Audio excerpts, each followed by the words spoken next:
Okay, so let us start today's lecture, and these are the topics that will be covered. So we will start backwards today. ठीक है, हम लोग पीछे से आगे की तरफ जाएंगे. So we will first start with the fact that you have some idea of what is a quantum dot is. Right? You have some idea. Quantum dot मतलब where there is the degree of confinement. कितना है इसका? What is the degree of confinement in a computer? It is 3, and the degree of freedom is equal to 0. So you know that if any material you reduce the dimension and make the dimension nano in 3 sides, there is a change in the density of states, EOS, and the density of states it goes through Dirac delta level. This is called Dirac delta function. You plot the energy. This is sigma DOS. You will get lines like this, which are basically delta functions. This is what it means. तो इसका मतलब है कि the energy are getting discretized.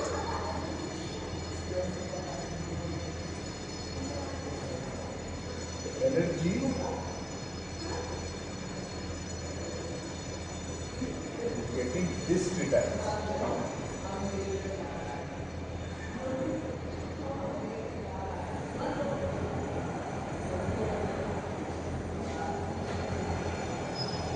Okay.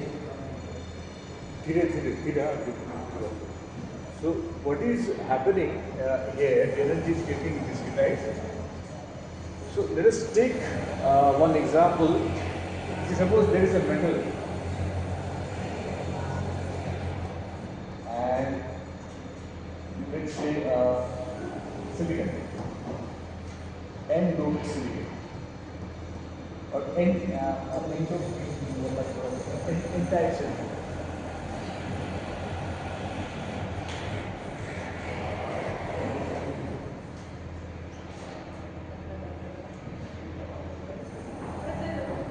There is a metal and there is a semiconductor. Metal is a copper और semiconductor है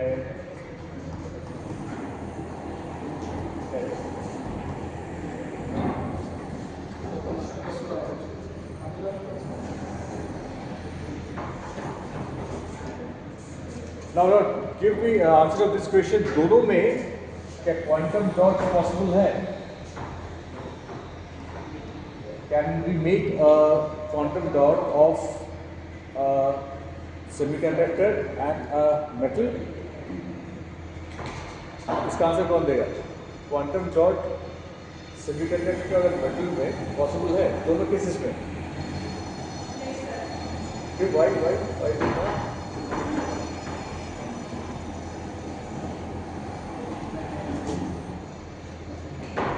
I don't think it's not possible. Because दोनों का band structure different.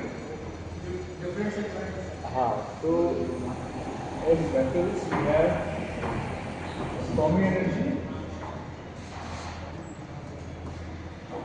and in case semiconductor we have Fermi energy. दोनों में अलग क्या है? हाँ, what is the difference between these two?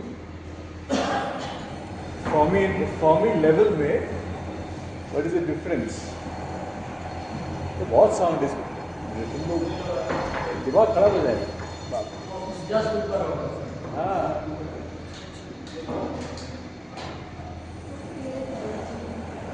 Fermi level semiconductor metal में I will take just half an hour, मतलब 45 minutes में मैं लगा करेंगे. Fermi level of a metal or a semiconductor में डिफरेंस क्या है? एक मेटल है और एक सेमीकंडक्टर है, कॉपर है और एक सिलिकॉन है. उसका फर्मी लेवल में डिफरेंस क्या है? This is very important. metals. Just try to answer. Try to answer the question. बोलो अभिषेक बोलो.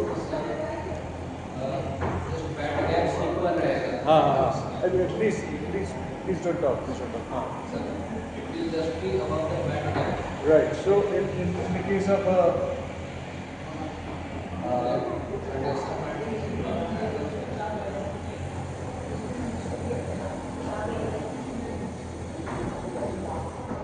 यहाँ पे रहता है ना, इसको मैं अगर n टाइप करता हूँ तो क्या होता है? If I make it n type, will the Fermi level be still here? क्या होगा? If I make the semiconductor n type, will the Fermi level be still here? Where it is? Where? कहाँ पे जाएगा?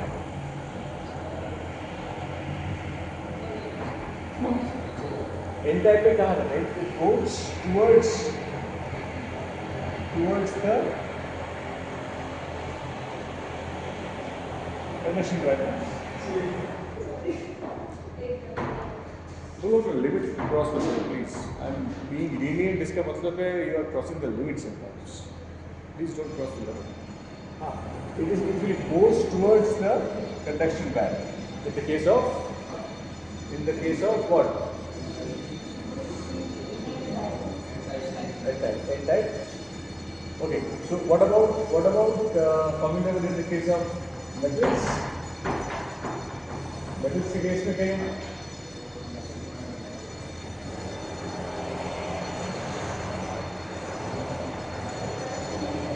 Metals के case में the Fermi level is the highest occupied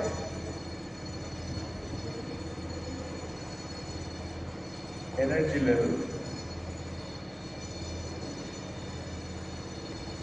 at absolute zero.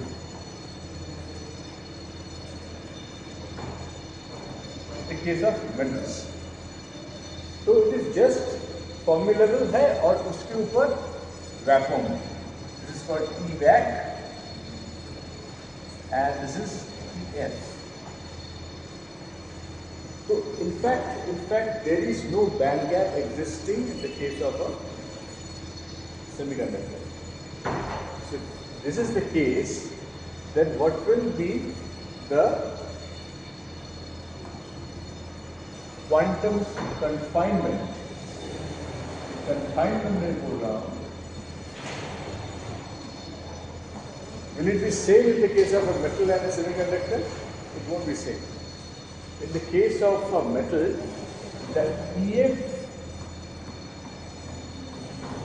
Fermi level of a metal is much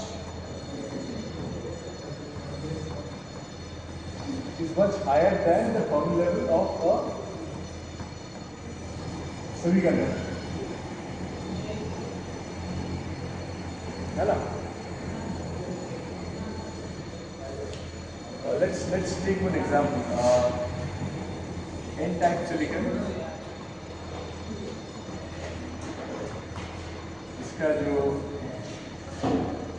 direction open, दोनों को हम लोगों ने क्वांटम डॉट बना, ठीक है, दोनों को क्वांटम डॉट बना, इसका भी क्वांटम डॉट बना, उसका भी क्वांटम डॉट बना. इस केस में क्वांटम डॉट्स डिस्क्रिटाइज हुआ है, डिस्क्रीट एनर्जी लेवल्स हुआ है.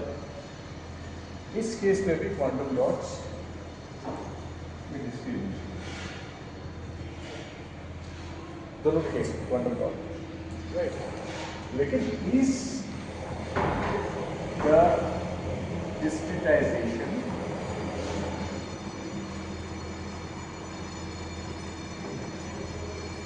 of the same level.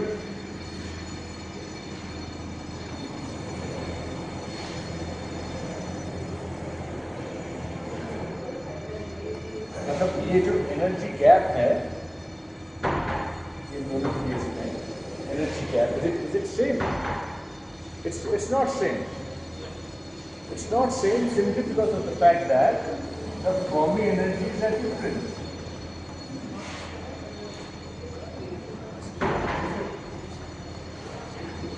Fermi energies are different. So the one thing that actually determines the Fermi energy, एक तो Fermi energy हो गया, दूसरा और एक प्रॉपर्टी है that is called lambda f, the Fermi wavelength.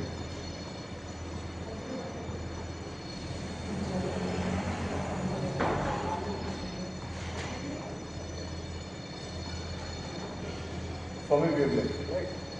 You can write lambda f. What is the relation between lambda and k? Lambda and k relation क्या है? Lambda is the wavelength and k is the wave vector.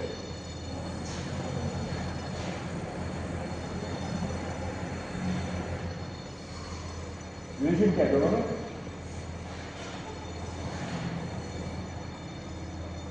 इन दोनों में relation between them, lambda और k में. Lambda and k. हाँ, lambda is equal to 2 pi by. So lambda is equal to 2 pi by k. Lambda f is also equal to 2 pi. ठीक है. तो ये जो k है वेव वेक्टर, ये k बहुत इम्पोर्टेंट है. This k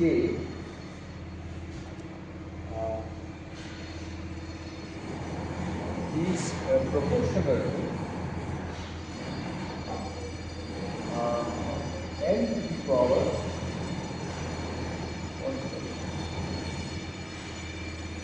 that n is the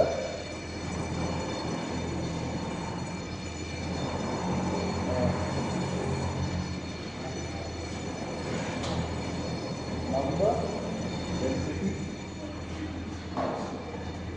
of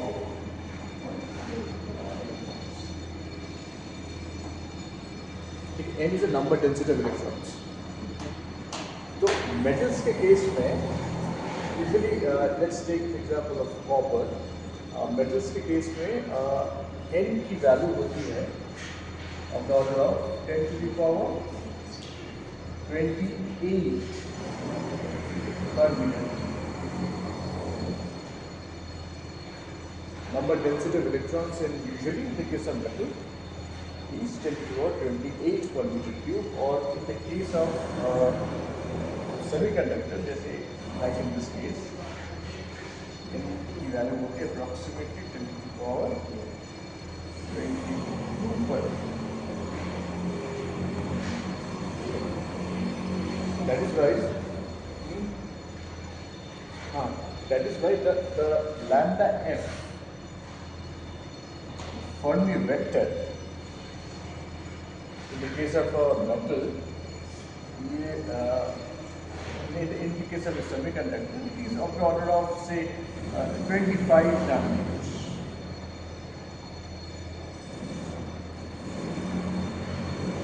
Lekin in the case of metal, it is 0.5 nanometers. Right? इसका मतलब है ये जो डिस्क्रिटाइजेशन हुआ है metals में, the energy levels are very closely spaced. The बीच पर जो difference है यहाँ पे, they are very closely spaced. तो हम लोग ये इसको बोलते हैं quasi quantum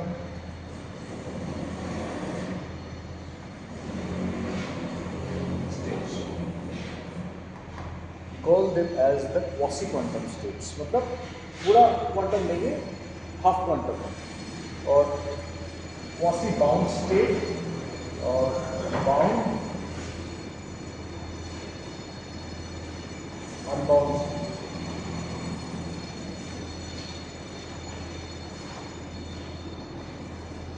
मतलब ट्रैप तो हो रहा है electron, electron is getting trapped in these levels, but it is also getting leaked out. Leak हो जा रहा है, ठीक है, मतलब उसको पूरी तरह से ट्रैप नहीं कर पा। That is why it's called quasi, मतलब फुल्ली डेवलप नहीं है। तो इसी कारण से since the Fermi wavelength in the case of metals is very low, तो डिस्क्रिटाइजेशन उस लेवल का नहीं होता। लेकिन यहाँ पे since it is of the order of nanometre, so discretization of the energy levels is quite feasible in the case of a semiconductor. That is why quantum dots of semiconductors do exist.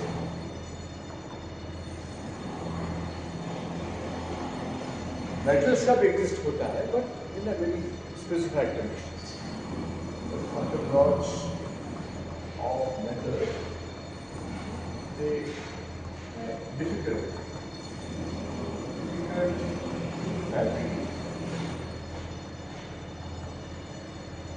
fabrication इसका ठीक है। तो now what is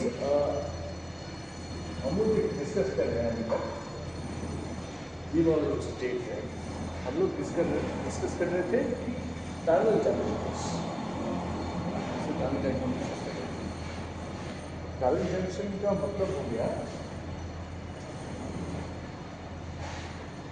electron tunnel कर रहा है, and you know e to the power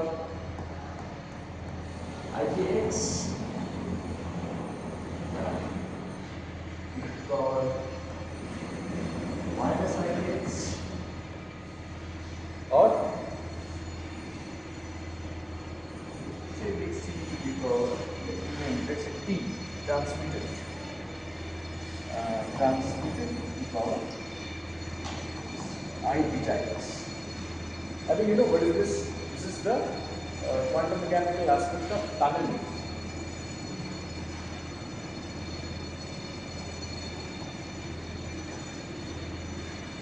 The electron, even if it is not having the energy as large as this energy, can come. But now the same thing is happening in our system. यहाँ पे हम लोग use कर रहे हैं एक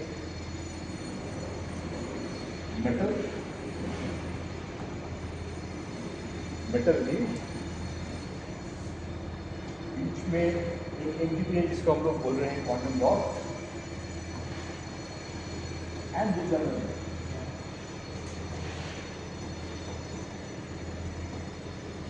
यही हो रहा है, राइट। अच्छा, इसको हम लोगों ने क्या कहा है, we are calling it as a tunnel junction, TJ बोल रहे हैं, and we are considering it to be as if it is a parallel plate capacity.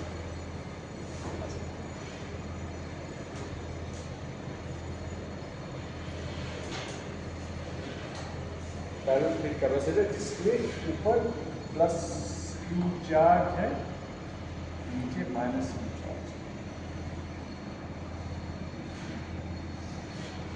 तो और हम लोग इसके बीच से इलेक्ट्रॉन को टनल करें, right. It is equivalent to tunnel electron from. अच्छा, नॉर्मली तुम एक चीज बोलो, एक अगर करंट पास हो रहा है कहीं से and there is a resistance, right? There is a current passing through and there is a resistance, there is a voltage getting developed. तो इस केस में if I cut out the connection, मैं अगर कनेक्शन कट कर देता हूँ, if I cut out the connection, will the current flow? Current will not flow. But यहाँ पे there is also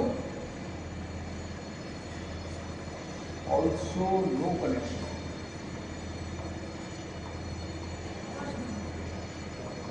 The connection तो हम लोगों ने किया नहीं है, so this resistance that is going to that is present in a wire, and this resistance. Is there a difference between these two? Of course there is a difference. This is called tunnel T.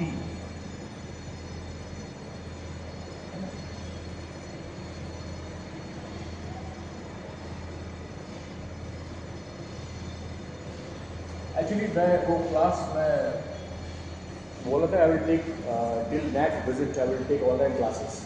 लेकिन कल सुनने में आ रहा है कि VC से visit कर गए giving क्या बोलते हैं उसको अरे क्या नाम सर्जिकल स्ट्राइक्स. सो इसलिए ये डिसाइड हुआ कि इसका क्लास उसको आना है. अच्छा this is the tunnel resistance.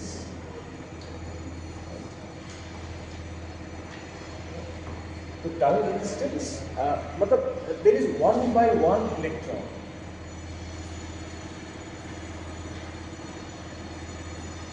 ऐसा नहीं कि there is the flow of electrons. यहाँ पे क्या हो रहा है, there is the flow of electrons. यहाँ पे एक इलेक्ट्रॉन जा रहा है and the thing that is blocking them, what is that called? A voltage that is blocking Coulomb blockage, है ना. ये हम लोगों ने किया है रास्ता में कूलम्ब ब्लॉकेज. ठीक है ना. देयर इज अ वोल्टेज जिससे ज़्यादा होना चाहिए. P वैल्यू कितना होना चाहिए?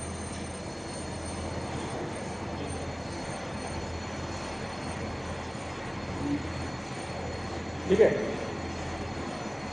Coulomb blockage. अच्छा Q is equal to CV, है ना. तो यहाँ पे Q कितना होगा इस केस में? E/2. E/2 कहाँ से आएगा? अच्छा ना E/2 कुछ होता है. E is the fundamental unit of charge of electron. There is nothing called E/2. तो चार्ज को मैं E/2 कैसे बोलूँ? इसका मतलब है कि charge is getting distributed. Charge जो है वो it is not fixed in a particular place, it is getting distributed. Although it's E, इसका पोजीशन अलग अलग है. तो इसको मैं जब इलेक्ट्रॉन जब पास कर रहा है इसको मैं कंसिडर कर रहा हूँ कि इसका एक करंट सोर्स है. Next there is a current source. assuming there is a current source. तो जो करंट पास होगा that will be equal to capacitance dV/dt. ठीक है. और जो वोल्टेज पास होगा सोर्स वोल्टेज, लेकिन एज्यूम कर लो there is a constant. This is called a constant current source. ये हो जाएगा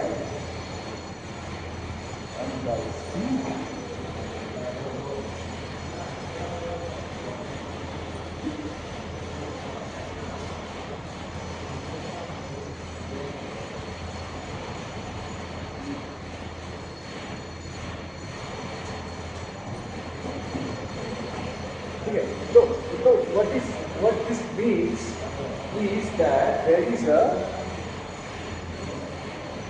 linear relation with time. ठीक है. Voltage and charge are linearly varying with time.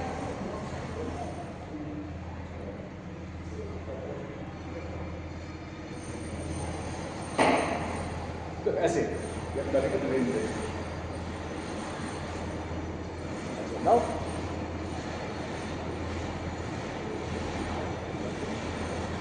ये जो जंक्शन है मेरा पीजी जिसको मैं बोल रहा हूँ, इस पीजी यहाँ से मालूम this is plus Q, this is minus Q. An electron has tunnel through it. Right? So voltage, electron is traveling from this place to this place. So the voltage, to plot the voltage with respect to time, there are two bound voltages. यहाँ पे एक bound voltage होगा E by 2C. यहाँ पर एक bound voltage होगा E by plus E by 2C minus E by 2C. So the voltage will vary between this plus C by 2C and minus C by 2C. ठीक है, इसको बोलते हैं हम लोग सिंगल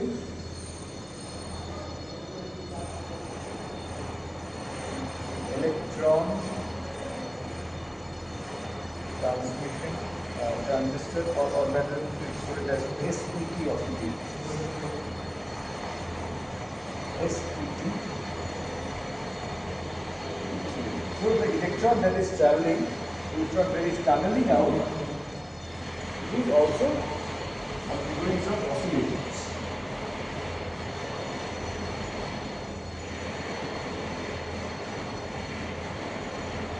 ये तो बोलते हैं सिटी oscillations.